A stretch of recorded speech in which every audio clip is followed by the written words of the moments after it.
passar agora a palavra ao doutor Tiago Luiz Pavinato, professor e advogado. Obrigado. Excelentíssima senhora deputada Bia Kicis, presidente desta mesa, excelentíssimo senhor senador Eduardo Girão, uma pessoa de quem eu cumprimento os demais desta mesa, ilustríssimas senhora Jane, Késia, Ana Luísa, as pessoas de quem eu cumprimento os demais presentes aqui nesta sessão e que, heroicamente, conseguem estar presentes apesar da tragédia que se abateu, uma tragédia anunciada que se abateu sobre a vida de vocês. Eu esperava, ver aqui hoje o ministro dos Direitos Humanos, mas acho que direitos humanos é a última coisa com a qual esse ministro se preocupa, se é que ele sabe o que é direito humano. Quando nós enfrentamos uma situação de morte, nós costumamos fazer um minuto de silêncio. Mas o único silêncio que é cabido neste momento, e que é o único silêncio que eu tenho notado, é o do ministro Alexandre de Moraes, do Supremo Tribunal Federal, que, contrariamente a tudo que se viu da sua vida como ministro, sempre foi falar, falar, falar e falar. Desde o dia da morte do Clezão, ele está espantosamente em silêncio. Para nós, nesse momento, não há oportunidade de silêncio. É hora de gritar, é hora de bradar. Eu venho de uma família católica e, quando criança, sempre fui muito devoto de Nossa Senhora. E uma das orações, chamada Salve Rainha, é Salve Rainha, Mãe de Misericórdia, vida, doçura e esperança, a nossa salve. A vós bradamos, degredados filhos de Eva, a vós suspiramos, gemendo e chorando neste vale de lágrimas. E o Brasil virou um vale de lágrimas. Eia, pois, advogada nossa, esses vossos olhos misericordiosos a nós volvei. E com esse quadro pintado da OAB, e doutora, parabéns pela coragem. A última vez que eu falei da OAB em São Paulo, a única coisa que me foi garantido foi um processo do Tribunal de Ética e Disciplina contra mim. Nós precisamos bradar. E nós precisamos bradar para os nossos advogados. E os nossos advogados precisam agir independentemente da OAB. E nós devemos contar com os nossos representantes em Brasília. Mas da mesma maneira que aquele que tem fome precisa de comida agora, aquele que tem sede precisa de água agora, aquele que é injustiçado precisa de justiça agora. Nenhuma atuação da OAB vai desfazer o descalabro que esse país está vivendo.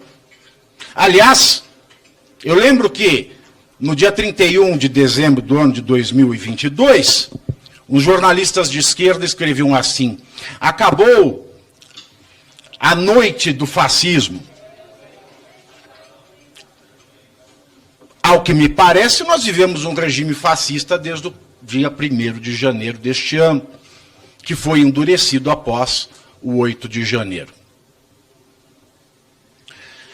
Quando nós vemos essa violação escancarada das prerrogativas do advogado e, por ricochete, do direito à amplíssima defesa que qualquer réu tem ao ser acusado de um crime, tudo muito escancarado, tudo muito aberto, tudo muito, e essa é a expressão, sem vergonha. Nós estamos vivendo um momento em que não há decoro. Nós estamos vivendo no momento em que que desde 2017 sou um crítico da prisão preventiva, desde a Lava Jato, e naquela época me chamavam de comunista, porque eu era contra as prisões da Lava Jato. Mas hoje eu continuo fazendo as mesmas críticas. Por quê? Independentemente de direita ou de esquerda, eu sou direito antes de qualquer coisa. E por ser direito, muito me espanta a mudança de posicionamento ou silêncio absoluto de ministros que, à época da Lava Jato, diziam o seguinte, diante de prisões preventivas que não atendiam aos requisitos legais, que extrapolavam a questão de tempo. Ministros como o ministro Gilmar Mendes, que nunca deixou de dizer que esse tipo de prisão preventiva é, aspas, coisa de pervertidos. Claramente se trata de prática de tortura, usando... O que aconteceu? O que mudou? Porque, pelo que eu saiba, a legislação penal, processual penal, aliás, entre a Lava Jato e o 8 de janeiro, ela mudou de maneira a diminuir as hipóteses de prisão preventiva e não de aumentar. O artigo 316, que foi alterado por uma legislação em 2019 do Código de Processo Penal, no seu parágrafo único, ele obriga o magistrado a, de 90 em 90 dias, reavaliar a prisão preventiva. Está lá na lei. É a obrigação do juiz. Mas o STF, sempre ele, na sessão que decidiu o habeas corpus, famoso, do traficante André do Rap, decidiu que a lei não pode ser aplicada. Que, se não revista no prazo máximo de 90 dias, a cada 90 dias, a prisão preventiva não se torna manifestamente legal. E o texto da lei diz que, se não revisada, até o prazo de 90 dias, pelo juiz da execução, a prisão preventiva se torna manifestamente legal. É o texto da lei. Mas o STF diz que não. Ela não se torna porque o advogado tem que provocar o juiz. Se ele não provocar o juiz, pode passar 90, 100, 200, 300, mas no caso do Clezão, passaram-se mais de 300 dias. 300 dias. Desde o primeiro pedido de liberdade provisória, e eu fiz o cálculo, foram 200. Ou seja, nós estávamos vendo aí uma prisão preventiva triplamente ilegal de acordo com o artigo 316, parágrafo único do Código de Processo Penal. Eu fiz uma contagem e o ministro Alexandre de Moraes, no mínimo, violou 32 dispositivos. 32. Não é um, não é dois, não é três. São 32. Ele viola desde dispositivos da Lei de Introdução às Normas do Direito Brasileiro, que estabelecem deveres ao magistrado e que devem ser cumpridos, porque ele não está acima da lei. Ele violou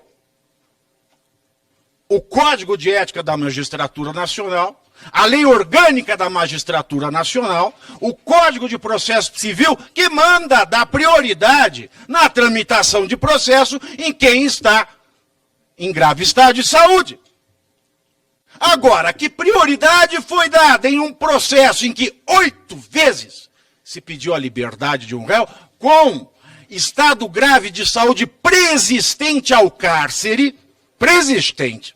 Ou seja, ele estava proibido pelo artigo 315 do Código de Processo Penal, é lixo, a lei é lixo. Ele estava proibido de dar uma prisão preventiva a quem está com estado grave de saúde. Meus senhores, se existe um demônio nesta terra, é João de Deus. Não, eu não vou falar outra coisa. João de Deus.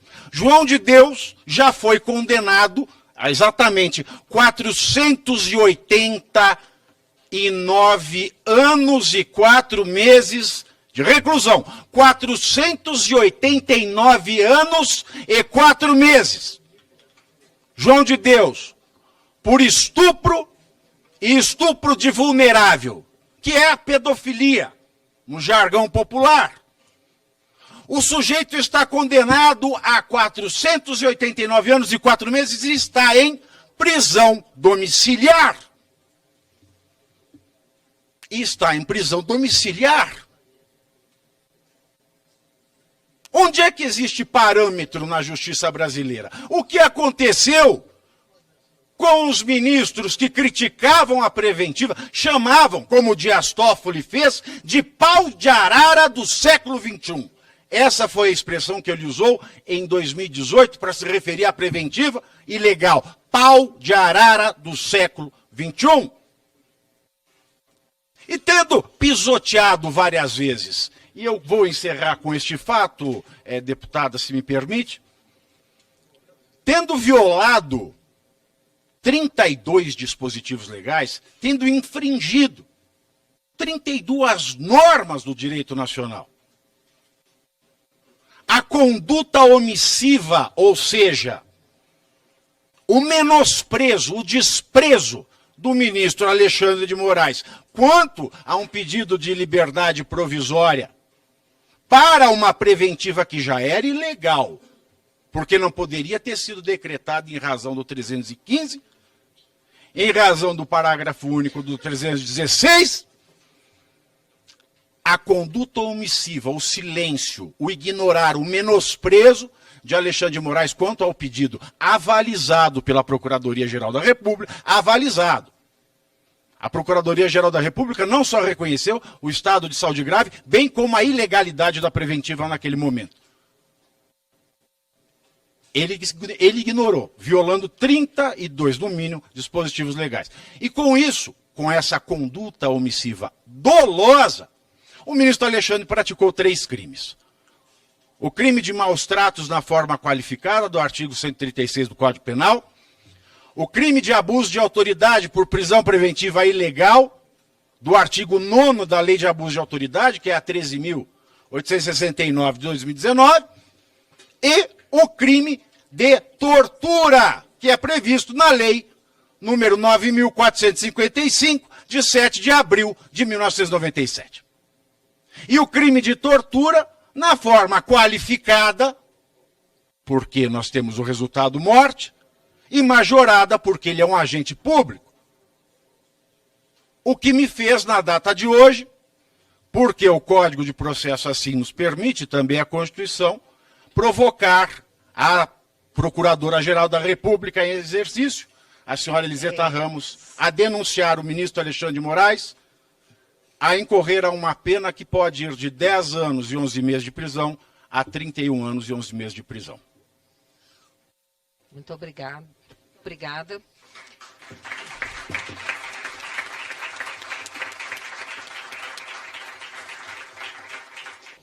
Na verdade, o que está acontecendo no Brasil é que tipificaram um novo crime, deputada Bia Kicis, que é o crime de bolsonarismo. Que obviamente não é para pegar só, deputado Nicolas, aqueles que defendem o Bolsonaro com unhas e dentes e que têm o direito de fazê-lo, assim como defendem com unhas e dentes, por exemplo, Lula ou outros líderes. As pessoas têm direito à liberdade de expressão e de opinião política. Não! O objetivo não é pegar os bolsonaristas tão somente, é colocar toda a direita e toda possível oposição no cárcere. Torturá-la! O paredão cubano, a guilhotina francesa, todos de regimes totalitários que perseguiram seus opositários não foram fábulas, aliás, não são fábulas, porque o paredão até hoje existe. São realidades. O ora ministro Flávio Dino, indicado para o Supremo Tribunal Federal, disse com toda tranquilidade para um canal My News no dia 17 de junho que a coisa mais difícil na sua carreira toda até aquele momento tinha sido combater o quê? O bolsonarismo. Eu vou ler aqui, presidente, se me permite, ele disse o seguinte: fui juiz, julguei traficante de drogas, julguei assaltante de banco, julguei, era juiz criminal, fui deputado federal, fui governador chefiando as polícias estaduais, enfrentando situações difíceis no sistema penitenciário, no enfrento à criminalidade de um modo geral, sou o ministro da Justiça. Nada é mais perigoso por conta da violência dessa gente, diz ele em relação aos bolsonaristas. Violência que você vê dentro do olhar. Eu estou no avião comercial, no restaurante, no cinema, a violência começa no olhar e eu já sei para onde ela vai evoluir. Agressão verbal, ou ameaça, ou não sei o quê. Isso é um absurdo, desumanizando as pessoas por uma opinião política. Agora, não é algo surpreendente vindo de um comunista, socialista hoje no PSB, mas que sempre disse que admira o comunismo, que é o regime totalitário, assim como o nazismo e o fascismo, que eliminou milhões de opositores na história mundial. E é isso que eles querem, é isso que precisa ficar claro. Caros debatedores, nós não estamos vivendo numa situação de normalidade democrática. Primeira questão humanitária, e é preciso que os humanistas na esquerda, aqueles que defendem direitos humanos, não da boca para fora, eu sei que há, se levantem contra isso, para que aqueles que ainda estão sofrendo não tenham o mesmo destino triste que teve o Clériston. O segundo, uma questão política.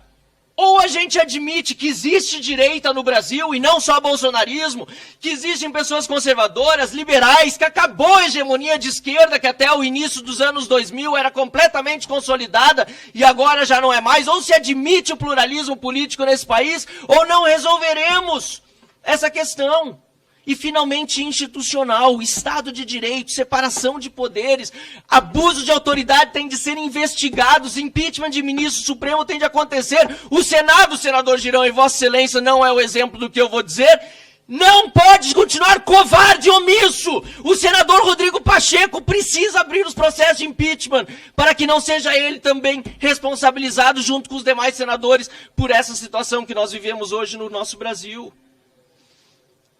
Precisamos acordar para esta realidade, porque estão sendo tratados como criminosos todos os brasileiros que têm opinião diversa do establishment, da esquerda que está hoje no poder, que foi capaz de obter a libertação de um bandido condenado em 3 instâncias para vencer as eleições, com toda a ajuda do Tribunal Eleitoral possível, censurando, bloqueando contas bancárias, caçando opositores. Foi preciso tudo isso, será, para que o Brasil acordasse? Espero que sim, presidente Bia Kicis, apesar de ser muito lamentável ter de dizer isso, porque não deveria ser necessário isso. Mas, felizmente, para concluir, além das assinaturas da CPI, além da coleta que nós estamos fazendo de assinaturas para o impeachment do Alexandre de Moraes ser protocolado no Senado e ser aberto, nós teremos novamente povo na rua no próximo dia 10, no domingo. Eu estarei nas ruas, se possível for, de manhã em Brasília e de tarde em Porto Alegre. Estou fazendo o possível para estar com vocês, com a família do Clezão e com todos os brasileiros que forem às ruas aqui no domingo de manhã, pegar um voo com conexão, que é o único que tinha, para estar no fim do dia ainda em Porto Alegre, na manifestação no Parcão. Mas quero estar nos 2 momentos e se pudesse estar em todas as capitais, estaria. Espero que todos os parlamentares que possam participem desse movimento cívico. Precisamos voltar às ruas e demonstrar que o Brasil de verdade é pacífico, é democrático, é humanista, quer o pluralismo e não tolera mais a ditadura que se instalou hoje no nosso país. Muito obrigado, senhora presidente. De acordo com o artigo 41 da lei de impeachment, amanhã eu vou apresentar à mesa diretora, em nome da família do Clezão, um pedido de impeachment por desídia. Hoje já foi protocolado um pedido junto à PGR, porque é a PGR que pode denunciar por crimes comuns o ministro Alexandre, pela prática de 3 crimes em concurso formal, que podem apená-lo de 10 a 31 anos de prisão. Então nós precisamos, nesse momento, de pessoas não que sejam, que queiram mais leis, mas que cumpram as leis. Então temos que pedir para a Eliseta, antes que assuma um novo PGR, a eminente procuradora Eliseta Ramos, para que acolha e faça a denúncia do ministro Alexandre. Porque mesmo se ele não for condenado no STF, uma denúncia foi feita. E aí nós podemos circunscrever que existe um corporativismo que se protege.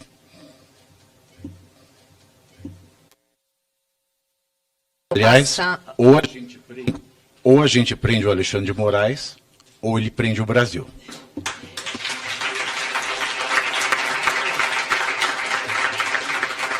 Vou passar agora, então. Prende o Alexandre de Moraes, ou ele prende o Brasil. A gente prende o Alexandre de Moraes, ou ele prende o Brasil.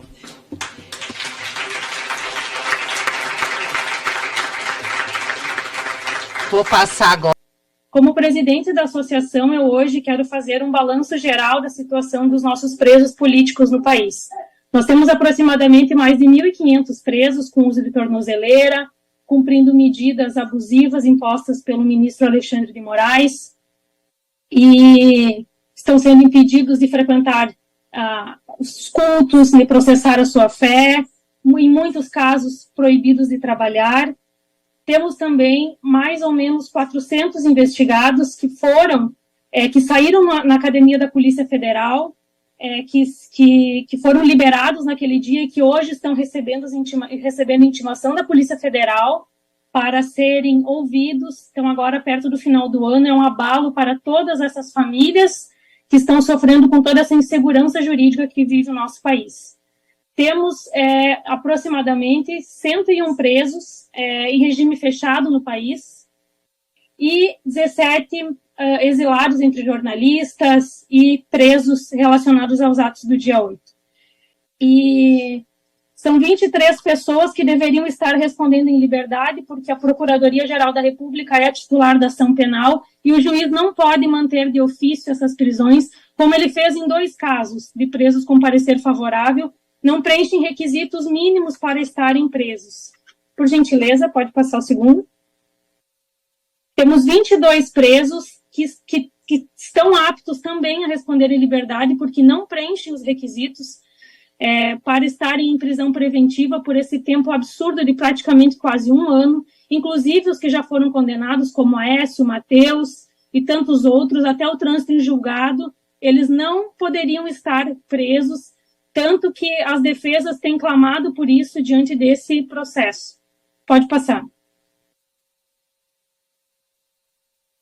Temos, então, algumas situações que eu hoje quero trazer para vocês. Esse que está aí na tela é João Paulo Silva Matos. Ele é um dos presos de Londrina. E por que eu gosto de trazer para vocês enxergarem a personificação da pessoa que está lá? Ele está preso há 220 dias sem denúncia. E eu escutei em um dos depoimentos do ministro Barroso, em que ele disse assim, que poderiam ser consideradas fake news essa história de que existem presos no Brasil sem denúncia. Pois não, ministro Barroso. Está aí para provar que existem presos no Brasil sem denúncia por 220 dias, os quais pai, provedor da família, a sua filha de 5 anos, que sempre foi uma criança alegre, comunicativa e carinhosa, hoje está com abalo psicológico e temos laudos que a defesa, os advogados, Dr. Rodrigo Antunes e Lucas Pentegil, já protocolaram, já peticionaram por diversas vezes, né, a instrução criminal, o inquérito ele já foi finalizado no dia 29 de agosto, foi consignado a inexistência de demais diligências a serem produzidas, e ele continua preso sem denúncia E quem mais sofre também são os seus filhos, que estão doentes. A menininha, a Isabela, de 5 anos, ela tem um laudo psicológico e consta um CID nesse laudo. Então, o nosso compromisso aqui é denunciar e personificar essas pessoas. Por gentileza, pode passar. Eu vou acelerar um pouco em função do tempo. Temos presos em Minas Gerais, Marcelo, que está preso também desde o dia 27 de janeiro, tem uma filha de 7 anos. E Marcelo, ele é deficiente físico, ele sofreu um acidente e ele tem epilepsia. Ele faz uso de 6 medicações para controle, ele tem epilepsia de difícil controle. E ele pode, a qualquer momento, ter uma morte conhecida como SUDESP, que é uma morte noturna, onde não se consegue, onde ele tem uma crise tão forte que pode levar a óbito. E tudo isso consta no processo, os seus advogados têm peticionado, têm feito o trabalho deles, e, infelizmente, as defesas são caladas, como já denunciamos inúmeras vezes. Por gentileza, pode passar. Marcelo, então, ele tem doenças degenerativas. Aqui tem uma foto da situação das cirurgias em que ele teve que fazer em decorrência e que ocasionaram a deficiência física dele. Ele tem um quadro degenerativo na coluna. Então, todos esses laudos estão no processo e a defesa não é ouvida. Por gentileza. Esse é o doutor Eduardo Barcelos, também preso em Minas Gerais. Ele é um advogado. Ele já perdeu mais de 30 quilos. Ele está anêmico, em estado de desnutrição. Ele já teve 2 infartos, já passou por cirurgias em 2017 e 2019. Faz uso de medicações, passou por uma perícia médica agora recentemente. E os advogados, doutor Lenaco, tem feito um trabalho de demonstrar, de peticionar, de fazer o que é possível dentro da defesa técnica. Infelizmente, nós temos que estar aqui denunciando, né, publicamente, fazendo essa denúncia pública para que providências sejam tomadas, para que a gente possa, para que a gente não esteja daqui a um tempo chorando mais uma perda lamentável, que é como aconteceu no caso do Clériston. O doutor Eduardo Barcelos tem várias comorbidades semelhantes a dele. Por gentileza, pode passar. Ele tem 65 anos, né, portador de cardiopatia, ele era advogado, trabalhava na Santa Casa, tem 4 filhos, não aprova em requisito algum para manter a prisão dessas pessoas. Por gentileza. E aí, os casos que me chamaram mais atenção e que me deixam assim que até o certo seria que daqui a um tempo mais o doutor Gabriel Quintão Coimbra, que é o advogado desses presos do Espírito Santo, pudesse ser chamado para uma audiência. Tem 4 presos no Espírito Santo, que é Jackson Rangel Vieira, Armando Fontoura Borges Filho, que é vereador, Fabiano Oliveira, que é pastor, Maxione Pitangui, que é radialista. Eles estão presos desde a primeira fase da Operação Lesa Pátria, 15 de dezembro. E eu não tinha visto em lugar algum sobre essas situações. Eles estão presos sem denúncia, porque por 3 pareceres, a Procuradora-Geral da República disse que não denunciaria, então eles estão presos arbitrariamente pelo ministro Alexandre de Moraes. E o que mais nos assusta é porque eles estão presos em um inquérito que foi aberto originário no STF, pela Procuradora-Geral do Estado do Espírito Santo. Pode passar o slide, por favor? Aqui estão a prova dos 3 pareceres em que a Procuradora-Geral da República, a doutora Lindora, disse que não denunciaria eles e que eles deveriam ser postos em liberdade. Pode passar mais um, por favor? Então, eu tenho o parecer da defesa técnica e nós já oficiamos os parlamentares, nós entregamos 4 ofícios com essas condições mais graves que nós estamos apurando das pessoas que estão em reclusão em regime fechado. E um dos que mais nos assusta são esses, que muito provavelmente, talvez, não tinham essa divulgação amplamente, e eu quero deixar registrado aqui na Câmara dos Deputados para que saibam que desde dezembro existem presos políticos no país.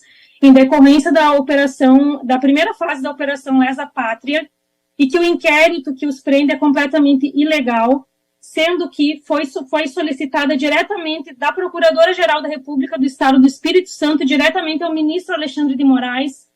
Foi requisitada, então, a prisão dessas 4 pessoas e uma investigação com mais de 107 buscas e apreensões no estado de Minas Gerais. E é muito, muito assustador, até porque a Procuradora-Geral da República, que teria competência, né, para atuar nesses casos, já disse que não denuncia, e também protocolou em dezembro um agravo regimental denunciando o prosseguimento desse inquérito, o qual não foi até hoje julgado pelo ministro Alexandre de Moraes. Vai fazer 1 ano agora. A defesa também interpôs agravo regimental, que também não foi julgado pelo ministro, e essas pessoas continuam no cárcere. Pode passar, por favor, eu sei que eu já extrapolei meu tempo, mas eu preciso falar. Esse é o Maxione Pitangui de Abreu. Ele tem 3 filhos, um de 1 ano, 3 e 7 anos. O Miguel, de 7 anos, é uma criança que possui deficiência, que se alimenta por sonda, e ele é o provedor da família. Então, essa família está desestruturada, com o pai preso ilegalmente, que nós precisamos frisar isso. E a gente tem o compromisso hoje, pode passar, por favor, de denunciar esses abusos. Eu teria muitos outros abusos a denunciar, mas nós trouxemos esses casos hoje que são gritantes aos olhos, até inclusive de quem não é da área do direito, né? O Maxione, ele está em processo de cegueira na Papuda por conta da toxoplasmose. E a defesa protocola, peticiona, doutora Valquíria e o doutor Gabriel Quintão Coimbra, e não são ouvidos. A defesa... Que essas pessoas que ela apresentou são, para Flávio Dino, piores que traficantes de drogas, que assaltantes de bancos. Foi isso que ele falou na manifestação sobre os bolsonaristas, que seriam tão perigosos. Esse é o nível a que nós chegamos no Brasil, senador Magno Malta. Essas pessoas, muitas presas sem denúncia, ilegal e inconstitucionalmente, são vistas indicado por Lula para o Supremo Tribunal Federal como piores do que traficantes de drogas e assaltantes de bancos. Isso não é por acaso. Isso é intencional, não só da parte de Flávio Dino, como também dos ministros do Supremo Tribunal Federal. Está muito claro. Eles colocam as pessoas nessa situação para torturá-las, para fazê-las sofrerem, as suas famílias também. Isso é intencional, é muito triste. E por isso, repito, mais uma vez, quem está nos assistindo em casa, precisamos ir às ruas no próximo domingo, dia 10. Não fique em casa por amor a essas pessoas e à justiça no Brasil. Obrigado. No dia 20 de novembro de 2022, eu não nego nada que eu faço, é tudo público. Eu estive no acampamento, em frente lá ao quartel-general do Exército, e eu disse que a solução para o país naquele momento era prender Alexandre de Moraes, por tudo que ele já tinha feito. Tive a honra de ser convidado pelo senador Girão, e uma benção o senhor estar aqui ao meu lado, senador Girão, dia 30 de novembro, e no Senado Federal, na Comissão Comissão de Transparência, eu disse, olha, Alexandre de Moraes deve ser responsabilizado pelos crimes de abuso de autoridade, por usurpação de função pública e por tortura. Está tudo gravado, 20 de novembro do ano passado. E hoje eu estava no carro e ouvindo o professor Pavinato, porque muitos veem o Pavinato assim como um homem da mídia, mas o Pavinato é das pessoas mais preparadas nesse país em matéria jurídica, não só humanística, mas em matéria jurídica. E Pavinato terminou sua locução aqui dizendo, ou se prende Alexandre de Moraes ou ele prende o país. É essa a opção que nós estamos vivendo nesse momento. Todos os escândalos que já foram denunciados aqui pelos eminentes advogados e os palestrantes, eu não vou repetir para não ficar enfadonho. Mas me preocupa que uma CPI proposta por vários parlamentares e liderada pelo deputado Marcel tenha demorado tanto tempo para conseguir 171 assinaturas para o seu início. Isso é uma vergonha. Senhores deputados, como disse o senador Magno Malta, os senhores se elegeram com a bandeira de Deus, pátria, família e liberdade. Os senhores usaram o nome de Bolsonaro e agora têm vergonha de ser chamado de bolsonarista? Os senhores pensam que os eleitores não estão vendo isso? Senhores líderes evangélicos, os senhores pensam que os eleitores e os cristãos não estão vendo isso que está acontecendo? Eu fico abismado ao ver que se é apreendido pela polícia florestal um carro com algumas gaiolas, com alguns pássaros, Ezequiel, essa pessoa é multada, é processada, e as pessoas se comovem. Nossa, tinha tantos pássaros naquela gaiola, como é que essa pessoa malvada fez isso? E nós temos mais de 1.500 pessoas abusadas por um juiz, que eu tenho que dizer ainda assim, e as pessoas ficam quietas, achando que isso está dentro de uma normalidade. Brasileiros, brasileiras, isto não é uma coisa normal na nossa nação. O Supremo Tribunal Federal, e eu vou tratar ali na Comissão de Constituição e Justiça daqui a pouco sobre o ativismo judicial, o Supremo Tribunal Federal, na palavra dos senhores ministros, se tornou um partido político. Barroso, o nosso ministro Perdeu Mané, disse que no evento no Rio Grande do Sul que nós conseguimos um poder político, e quem consegue poder político não abre mão dele facilmente. Então nós temos aqui um poder judiciário numa relação promíscua com o parlamento, porque qual o sentido de um senador ou um deputado ter telefone de ministro supremo? E vice-versa. Qual o sentido de ministro supremo influenciar em indicações para outros tribunais? Indicações políticas, que é um ato próprio da política. Isso é, com todo respeito, uma promiscuidade. E nós temos, diante de tudo isso daí, um juiz que ele é, com todas as palavras eu digo, ele é um ditador, sádico e cínico. Ele é sádico, tem prazer de abusar das pessoas. Ele é cínico. Disse numa palestra onde Toffler levantou a bola, disse, olha, nos Estados Unidos já prenderam tantos e multaram. Nós temos muito espaço para prender muita gente e multar muita gente. Não foi, Magno? Ele não disse isso? Está gravado. E é o que ele está fazendo. É o que ele está fazendo. Então, eu fico assim, abismado de ver a letargia desse país. Dia 12 de outubro, nós fomos às ruas por uma causa específica. Dia 15 voltamos timidamente, fizemos nossas caminhadas em Brasília e ali já convocamos para o dia 10 de dezembro, mas unimos o movimento para ser um só ali na Esplanada dos Ministérios, no próximo dia 10. E eu fico abismado de ver o presidente da República fazer esse verdadeiro escárnio com a população, indicando Flávio Dino para o Supremo Tribunal Federal. Fico abismado de ter senador com dúvida em quem vai votar. Pelo amor de Deus, onde é que nós estamos? Nós estamos lutando para tirar Alexandre de Moraes do Supremo Tribunal Federal e nós vamos conseguir. As ações concretas estão sendo tomadas e anunciadas aqui pelo professor Pavinato. Representação à Procuradoria, representação específica para o seu impedimento. E estamos às vésperas de ver. Deus não há de permitir isso, minha gente. Deus não há de permitir botar um cidadão que é contra todos os nossos valores, contra os valores da maioria da população. Nós somos uma população 80% cristã nesse país. Esse cidadão ele é cínico.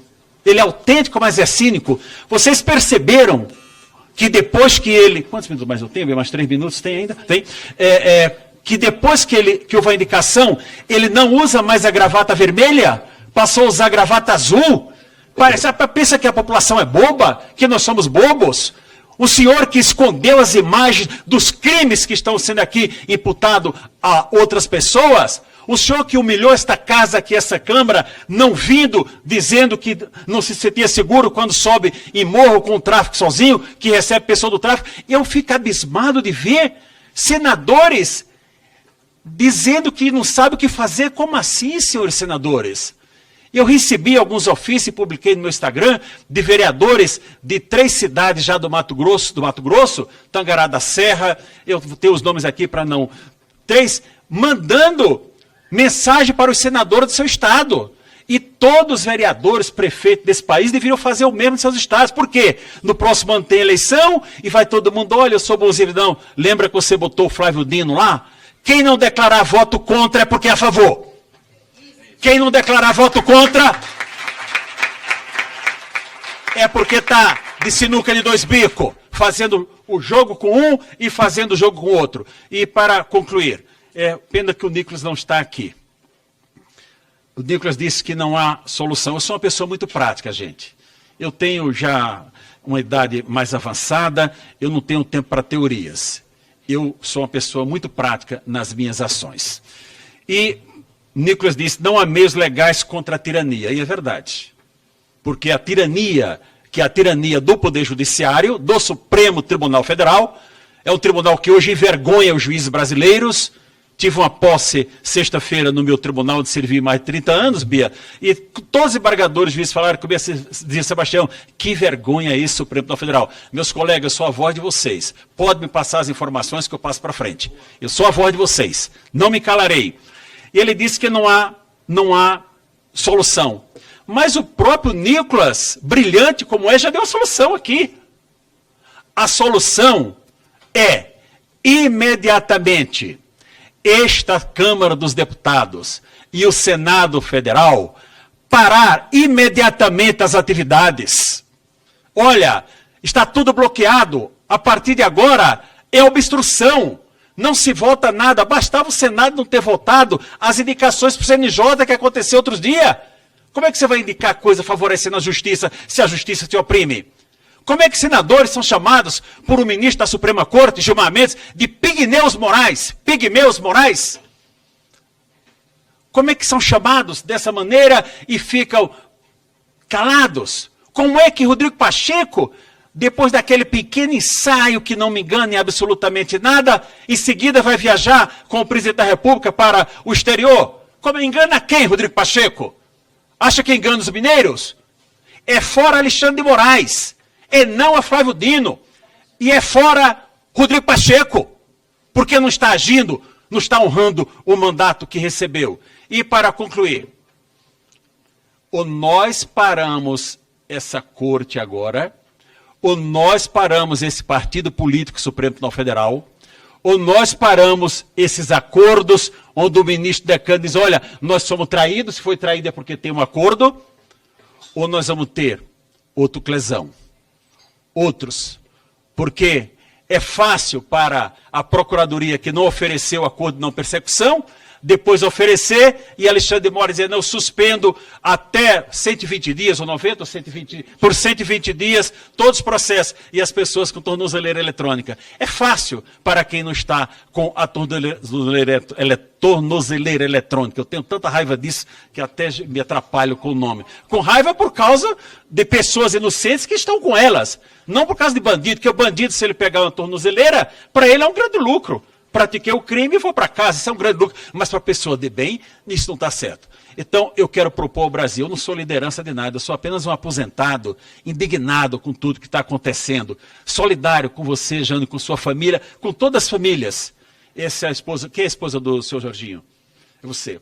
Por causa de queriam levar seu marido e seu pai para uma entrevista, você sabe da história, outro preso se levantou, eu estive na Papuda no sábado e eu sei da história todinha como é que aconteceu. E não podemos colocar a morte de Clesão na conta do sistema penitenciário. Não.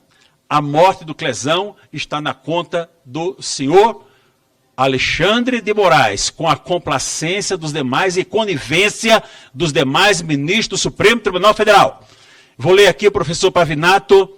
Me permita que está falando com o Pavinato para ele escutar isso daqui. O professor não precisa, mas eu vou ler. Artigo 13 do Código Penal Brasileiro. O resultado de que depende a existência do crime somente é imputável a quem lhe deu causa. E continua. Considera-se causa a ação ou omissão sem a qual o resultado não teria ocorrido. Isso está no Código Penal desde o ano de 1940. Portanto, Alexandre de Moraes, ele é responsável pela morte de Clezão por ação. Não fez a revisão aqui que teria que ter feito a cada 90 dias. É responsável por omissão, porque a sua omissão foi a causa direta da morte do Clezão. Não me venha Barroso aqui dizer, olha, foi morte natural. Morte natural é uma jovem aqui, que é um jovem que não tem nada e teve um mal súbito e morreu. Quem tem comorbidade tem que ser tratado. E quem não permite que seja tratado é responsável pela morte. Portanto, Alexandre de Moraes é responsável pela morte de Clezão.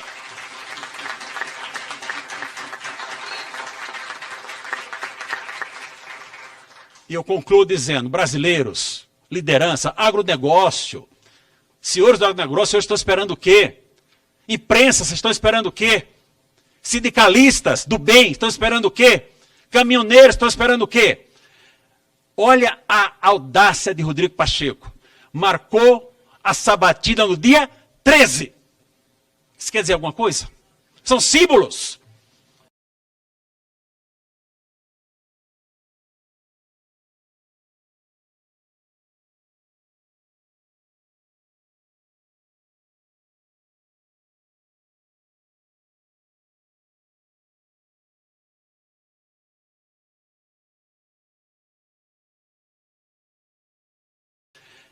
Olha a audácia de Rodrigo Pacheco. Marcou a sabatina no dia 13. Isso quer dizer alguma coisa? São símbolos. Minha proposta é, se eu fosse líder de qualquer categoria, dias 11, 12 e 13 de dezembro, nós paramos esse país. Ninguém trabalha. Nós paramos para mostrar ao Senado que eles não podem cometer essa barbaridade de permitir que um comunista vá para a Suprema Corte desse país. Contem todos vocês comigo, no limite das minhas forças. E vejam, às vezes o mensageiro pode ser calado. E como diz um amigo, o desembargador, muito meu amigo, fala assim, Tião, me chama de Tião, Tião, o sistema é bruto. Eu digo, eu sei que é. Mas Clezão morreu e a voz dele está aqui ecoando. Está ecoando aqui. Jesus morreu e a sua mensagem está sendo pregada. O mensageiro pode ser calado, mas a mensagem não é perdida. Contem comigo em tudo que eu puder fazer. Cumprimento todos esses parlamentares que não têm medo, E nós vamos cobrar o voto de cada um dos senadores do Distrito Federal. Eu quero ver quem declara como vai votar. E quem não declara se vai ter cara de pau de pedir voto aqui em Brasília e em todos os estados. Deputada Bia, muitíssimo obrigado pelo convite e conte sempre comigo. A senhora é uma mulher que verdadeiramente representa as mulheres desse país.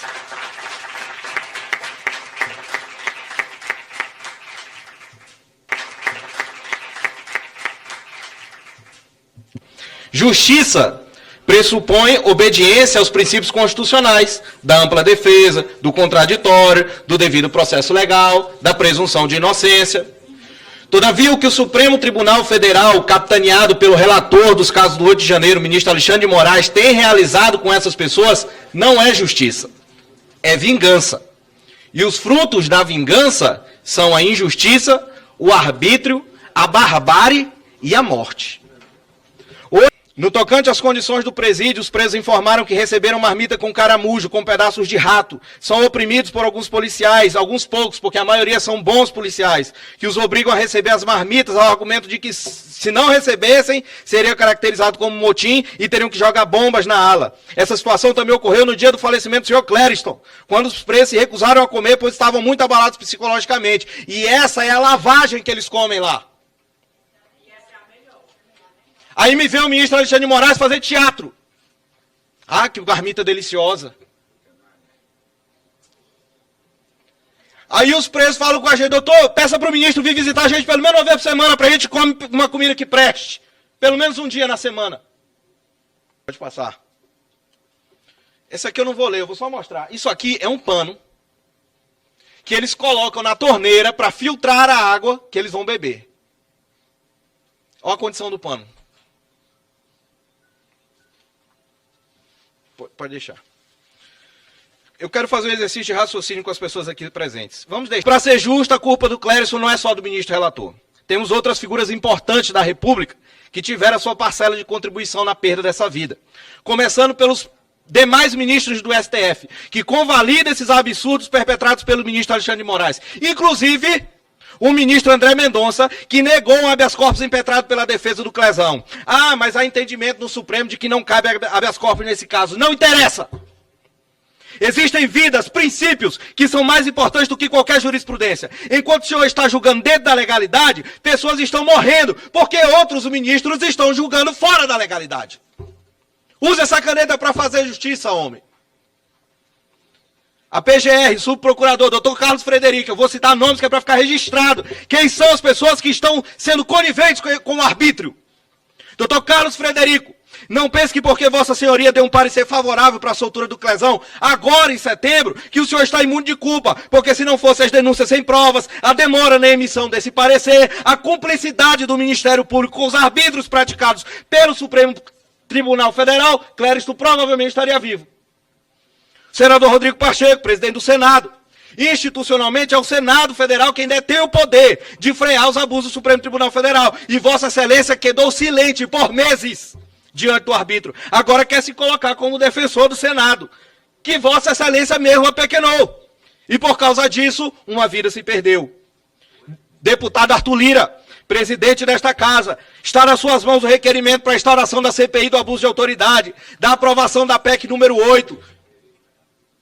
Nós cobraremos o andamento dessas pautas. Os demais parlamentares, principalmente os conservadores de direito, com raras e honrosas exceções, como os senhores que estão aqui hoje.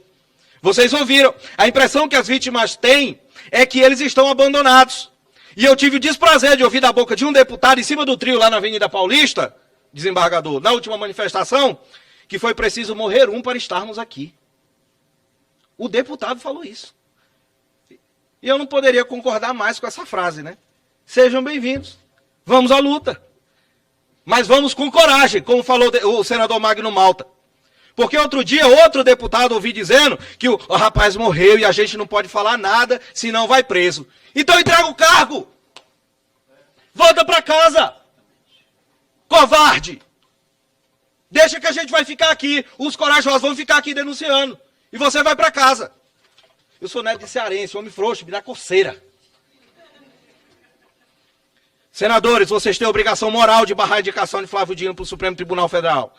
Esse cidadão não possui os atributos constitucionais para o exercício do cargo. O presidente Lula, ministro Silvio Almeida dos Direitos Humanos, ministro Flávio Dino, governador Ibanez, que estava caladinho, abre a boca para elogiar Flávio Dino, a imprensa, os juristas, as associações de advogados, tem muita gente.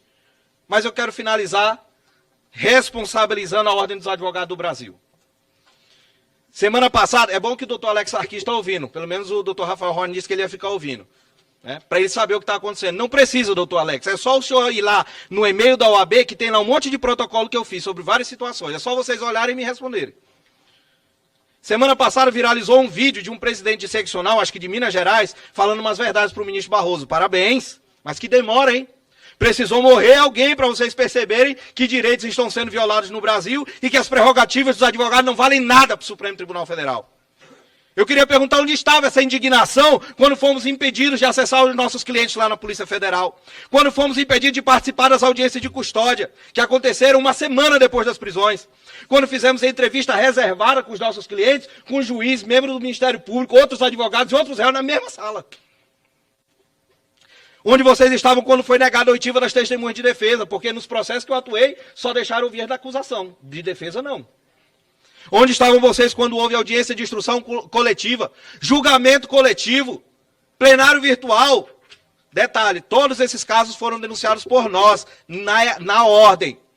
Oficialmente, o que a OAB fez? Nada. O ministro Alexandre de Moraes zombou tanto da advocacia nos últimos meses que cansou e decidiu humilhar a OAB. Aí o que a ordem fez é emitir uma notinha. Mas agora que os abusos começaram a atingir toda a classe, o que nós também avisamos que aconteceria, né? Aí começaram a espernear. Deixa eu falar um negócio para vocês, senhores representantes da OAB. É muito bom ver que parece que finalmente vocês acordaram, mas falar, até papagaio fala. Fazer notinha não adianta, nós queremos ver ação. Queremos ver proposição de projetos de lei que visem barrar os abusos do judiciário, apoio à CPI do abuso da autoridade, ao impeachment do ministro Alexandre de Moraes, e vocês têm a obrigação de realizar o maior desagravo público da história da advocacia dos réus do 8 de janeiro contra os crimes, contra as prerrogativas praticadas pelo Supremo Tribunal Federal. Talvez, se fizer isso, a ordem volte a ter um pouco do respeito perdido por culpa da omissão ou cumplicidade da atual diretoria. Finalizo, presidente, com os dizeres de Elie Wiesel, judeu, sobrevivente do Holocausto, vencedor do Prêmio Nobel de 1986. Pode haver momentos em que somos impotentes para evitar a injustiça. E foi o que aconteceu. Não conseguimos evitar que a vida do Clériston se perdesse. Mas nunca deve haver um momento em que devemos deixar de nos indignar e lutar. Tem muito advogado com medo deixando as causas do 8 de janeiro. Tem muito parlamentar com medo de parlar. Tem jurista famoso que não dá um pio sobre o que está acontecendo. São muitos interesses, muito medo, muita covardia, mas nós não. Nós continuaremos lutando e nos indignando, e no dia 10, do próximo domingo, nós estaremos na esplanada dos ministérios dizendo: justiça pelo Clesão, responsabilização do ministro Alexandre de Moraes, não a Flávio Dino, e justiça, CPI do abuso de autoridade. Essas autoridades que rasgam a lei, os ministros do Supremo Tribunal Federal, eles estão acostumados a lidar com carreiristas, com bajuladores, com lobistas de tribunal, mas eles descobrirão que ainda existe advogado de verdade na nossa nação. Obrigado. Muito obrigado, doutor Ezequiel. Fortes as suas palavras, elas vão de reverberar por esse país, eu tenho certeza.